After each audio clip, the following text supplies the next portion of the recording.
Welcome. Thank you for joining me. I'm Gerry Oginski, a medical malpractice and personal injury trial lawyer practicing law here in the state of New York. Today's topic is, in case of death, what to do. This video clip is based upon a series of articles I've written in the event that someone you love has died. What do you do to determine whether or not there's a potential case here, and what are the first steps you should take? First thing to do is determine from the doctor who was caring for your loved one why they died. What was the cause of death? If an autopsy was done, we're able to determine from the autopsy what it was that the person died of. And we can use that later on to backtrack to find out what actually occurred in order to cause this person's death.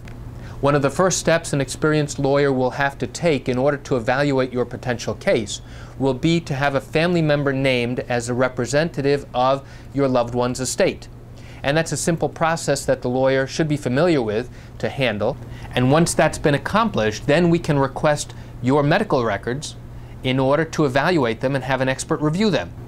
Once those steps have been done, we now have the ability to determine whether or not there was wrongdoing, whether the wrongdoing caused injury, and whether the injury obviously is significant if the person has died.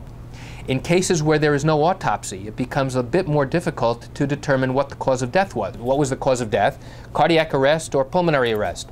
All that means is that the person stopped breathing and that the heart stopped. That doesn't tell us exactly why those things occurred. And that's why it's sometimes more difficult to determine exactly the cause of death when there is no autopsy.